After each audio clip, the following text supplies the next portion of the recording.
और जब तक जन्म मृत्यु है जीव सुखी नहीं हो सकता, उसका कल्याण नहीं हो सकता। अब ब्रह्म कहता है गीता जी में आपको सुना ही दिया कि उस परम अक्षर ब्रह्म की पूजा करो, उससे तुम्हारा पूर्ण मोक्ष होगा, फिर कभी जन्म नहीं होगा। उसके लिए गीता ज्ञानदाता ब्रह्म भी कहता मैं परिचित नहीं उस ज्ञान से, ना उस विधान से, ना उस समाधान से। उसके लिए तत्वदर्शी संतों की खोज करो। अपने आत्माओं, जैसे कल के सत्संग में आप जी सुन रहे थे कि जितने भी ऋषि महर्षि संत हुए हैं ये कहते हैं कि प्रारब्ध का कर्म प्राणी को भोगना ही पड़ता है, भोगे से ही समाप्त होता है। बृहस्पति जी देवताओं के गुरु हैं और देवताओं के गुरु क्या कहते हैं कि इंद्र को बता रहे हैं कि जो आपको सुख प्राप्त है और जो आपको दुख प्राप्त है ये आपके पाप और पुण्य अक्षय हो रहे हैं, नाश हो रहे हैं, और यही तरीका है इनके नाश करने का।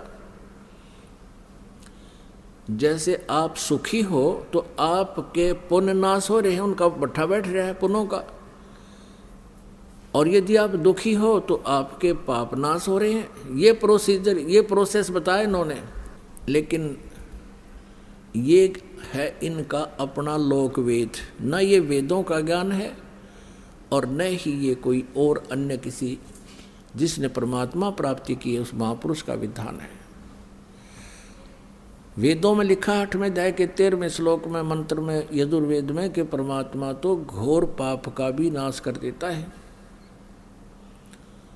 किसी भी प्रकार का संकट आप प्राय भगवान उसको दूर कर सकता है। पुण्यात्माओं, यदि प्राणी को जैसा उसके भाग्य में है वैसा ही भोगना पड़े तो कोई ना भक्ति करे और ना भगवान की जरूरत। फिर हमने फिर आवश्यकता क्या है परमात्मा की? जिसका ऊपर कैर टूटना वो टूटेगा, फिर क्या की भक्ति करेगा? वो कर ली भक्ति फिर तक घूटी लावेगा, वो शराब पीने लगेगा या डाके मारेगा कि तो चोरी करेगा। तो इन लोगों ने बिगाड़ दिया पूरा समाज, क्योंकि पहले आत्मा सबसे पहले परमात्मा से ही राहत चाहती है। परमात्मा से राहत ना मिलने से फिर ये बकवाद करने लग जाती है मन के अधीन होकर। और जब परमात्मा का सहयोग आपको मिलेगा, आपको इतना सुख देगा भगवान, इतना बेनिफिट देगा, इतना आपको जो है बरकत देगा, आप सोच भी नहीं सकते। और फिर आपको ज्ञान हो जाएगा तो जहर खाना है, किसी का पैसा मिलावट करके लेना या वैसे रिश्वत लेना, चोरी करना, दान दहेज लेना, ये तो विष खाना है, विष। और फिर कहते हैं जैसे किर का जहर का रंग होरी हो, कहो कौन तिस खाव राम रंग होरी हो। कहते हैं परमात्मा के नाम से होरी माने खुशी होगी, और जहर के किर का जहर का कण भी कौन खाओगा? न्यू पता लग गया यू कण पड़ा जहर का, विष का हाथ भी ना लावा आदमी।